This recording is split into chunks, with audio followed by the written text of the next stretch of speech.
Right, once again going back to arpeggios, almost the last one, but the fourth most important one, minor 7 flat 5. So far we've done major 7, dominant 7, minor 7, minor 7 flat 5. Okay, so minor 7 flat 5, if we understand it, is the same as a C7 but minor, so it's a C minor 7, and then the explanation, flat 5, obviously very obvious, you've flattened the 5th. Okay, so once again we take our C major scale, C, D, E, F, G, A, B, C. Now out of that, for a major 7 we take C, E, G and B, i.e. 1, 3, 5 and 7. Okay? In order to make it dominant, we flatten the 7. So that's now a B flat. And then we make it a minor chord. So C, E flat, so we flatten the 3rd. Okay, now the last thing we have to do is flatten the 5th. So pretty much everything is flattened by 1.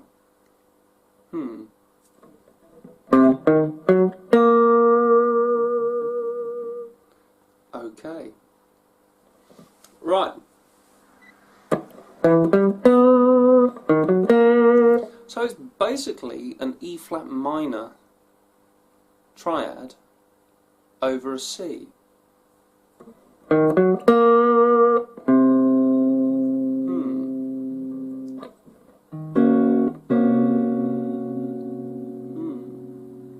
And you find this quite a lot whenever it comes to things like minor 7 flat 5s. I mean, it is something you'll come across without realising it, actually. They're very, very nice chords. But I think it's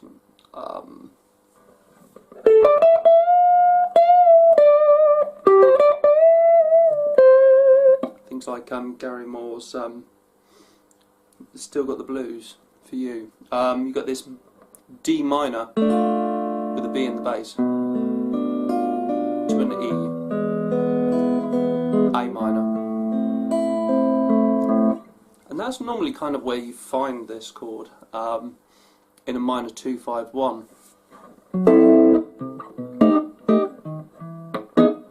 Or a minor 2-5-1. Or you can add a major at the end. Choices, but normally it's a nice thing to do to add tension on that 2 chord. Okay, so for example, if we were working the key of C, D minor 7 flat 5 to a G7 to a C major 7, and then maybe an A7. That's a secondary dominant to get you back to the D.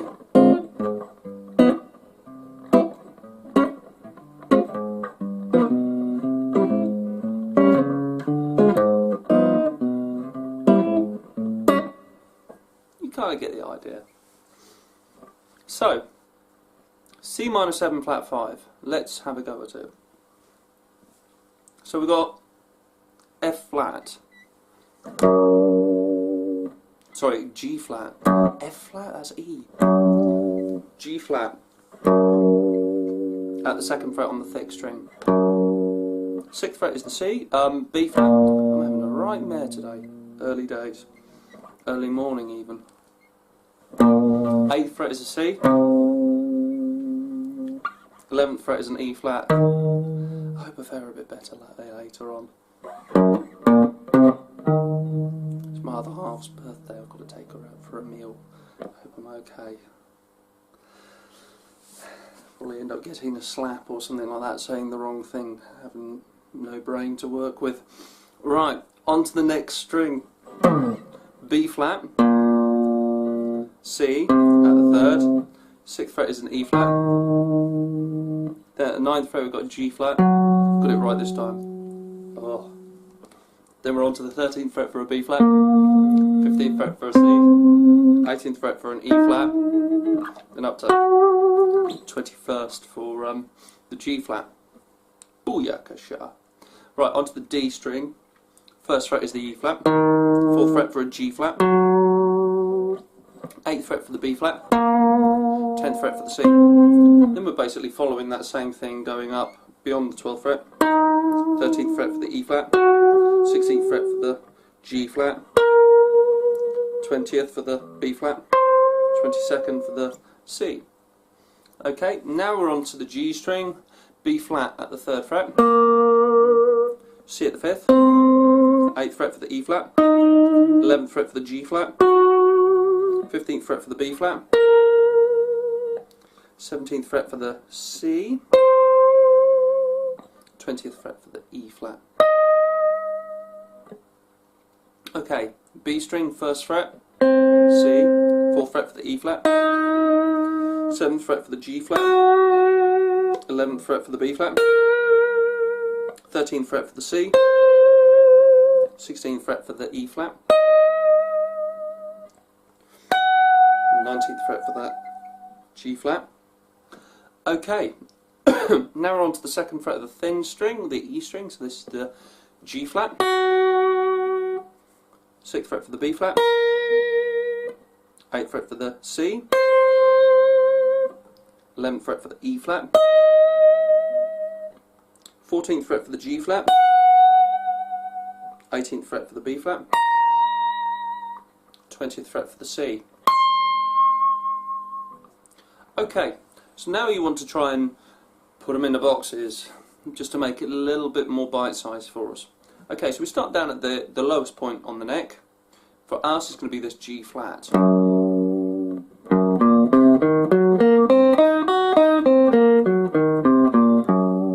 So we've got the G flat at the 2nd fret, next string 1st and 3rd for B flat and C. Next string is 1st and 4th for E flat and G flat. G string we're going to do a passing B flat at the 3rd. On the B string we've got the 1st and 4th for C and E flat.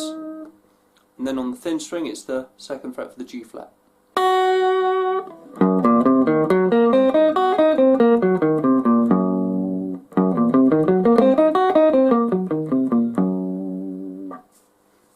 Okay, now what we're going to do is we're going to move up to the next area. So, 2nd fret once again, we're going to use this with our 1st finger. What we're going to do is we're going to replace that B flat there for there. So we've got 2nd fret, 6th fret, still got this 3rd fret for the C, the E flat we're going to move to the 6th fret,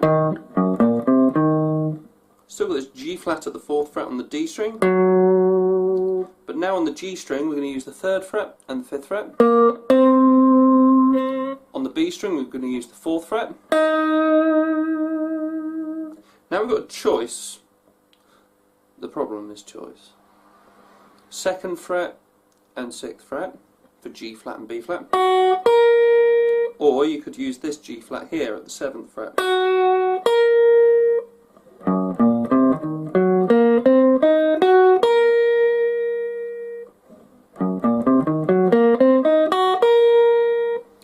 I tend to prefer using the one at the 2nd fret there. Mainly because my 1st finger can already do that. It's not too bad a stretch. This other one probably feels a little bit uncomfortable. Depends on you personally. I don't mind the stretch.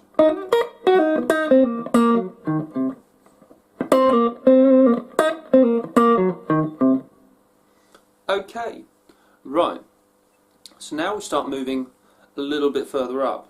Now this one, what we're going to do is we're going to start at the 6th fret for the B flat, and then the 8th fret for the C. Next string we're going to do E flat at the 6th fret. Now, this is kind of a hybrid between the previous shape we did and the next one. Here I use a G flat at the 4th fret, then the B flat at the 8th fret, then C at the 5th, E flat at the 8th, and then at the 7th fret on the B string, G flat, B flat and C. That's 6th and 8th.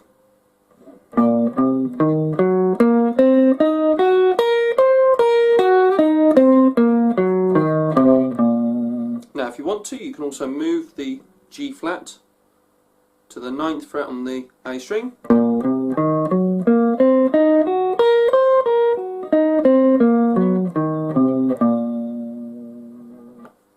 Now also, if you wanted to, you can add the extra E flat up at the 11th fret.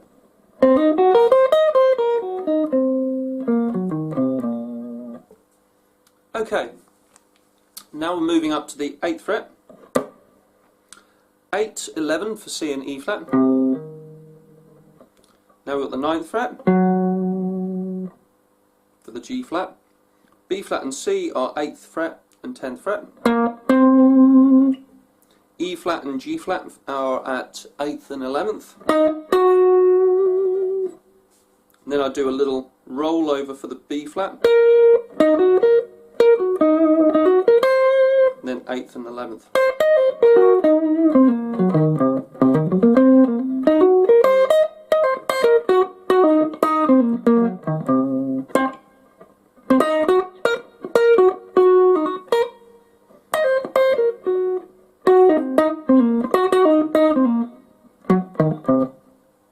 Okay, moving up a little bit further, E flat, 11th fret. Now we've got G flat at the 9th, B flat at the 13th, next string C at the 10th, E flat at the 13th.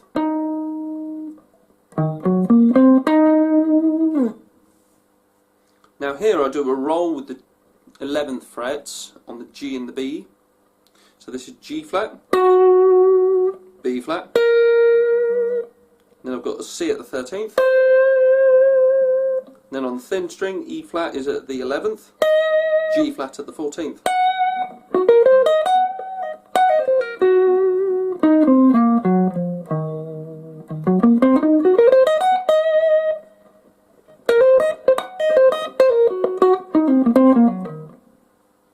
You kind of get the idea.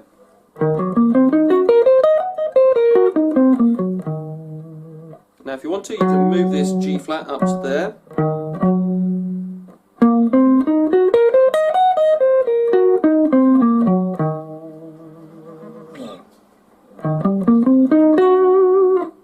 And start moving the notes around as optionals. Once again, we're now back up to where we started, here, but 12 frets up.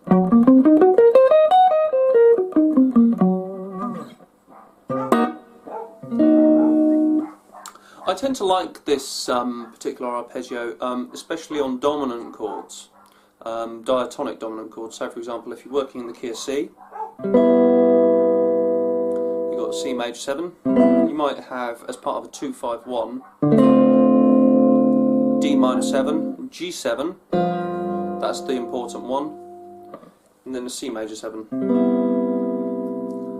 Now, why I say the G7 is minor 7 flat 5 chord in itself could be seen as, bear with me on this one, part of a dominant chord.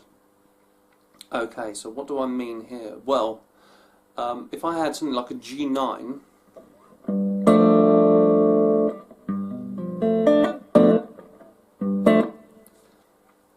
if you take away the G from a G9, you're basically left with a B minor 7 flat 5. So you could say that minor 7 flat 5 on the major third of a dominant 7 chord, if you understand that. If not, go through how we made chords, but from there you can actually start, seeing that that makes a G9 chord. Okay, so let's do it.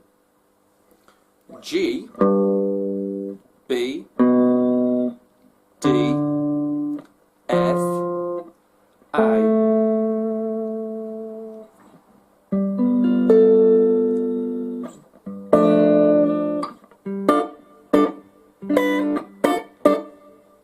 Okay, it's basically a really nice...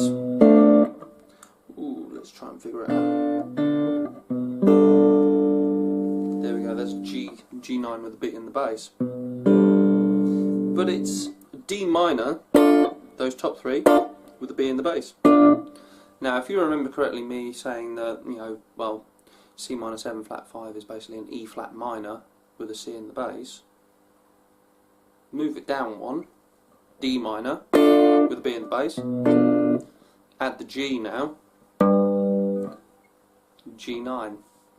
Okay, so minor 7 flat 5 arpeggios don't just have to be limited to just using them on a minor 7 flat 5 chord.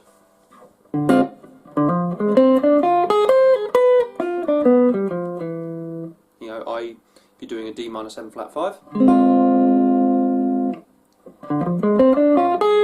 then a G7 chord, you're doing a G dominant 7 arpeggio, then C major 7.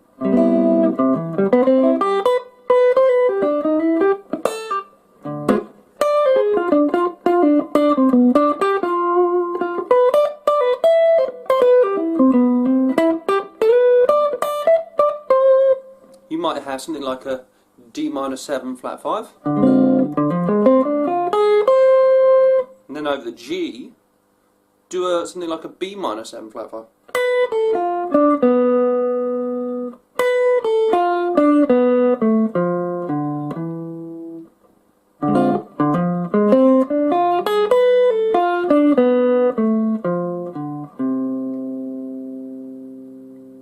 Does that make sense?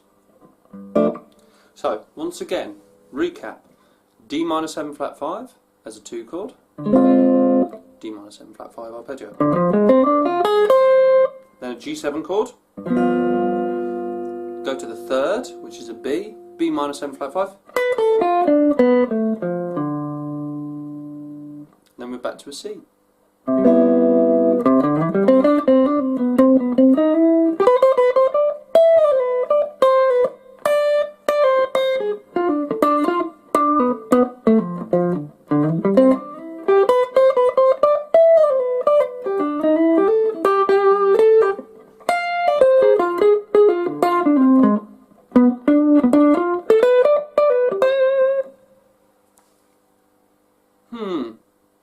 The joy.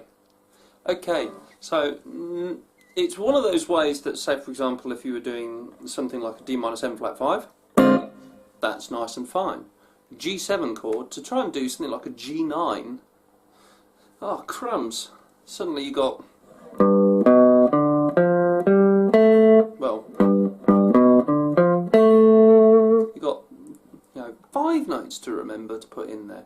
Whereas if you kind of limit it and sort of say, well, B minor 7 flat 5, you've got the 4 notes, and then it's just a case of throwing the G as and when necessary. Let's face it, it's always going to sound good with the G there, but all the other notes are a little bit more interesting. G is going to be the boring one because the bass has already got it. You don't need to play that.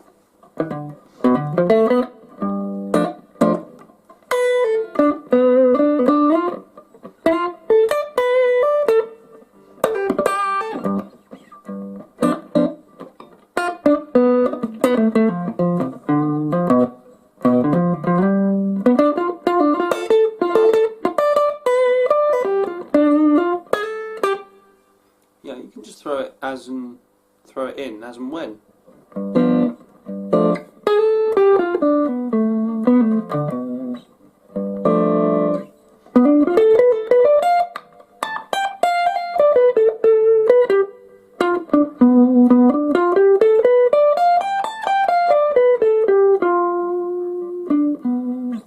there you go, there's the full G9. So hopefully that makes a little bit more sense with the minor 7 flat 5. Don't see it as just a boring, horrible chord. Because, I mean, at first it doesn't sound too pleasant, let's face it.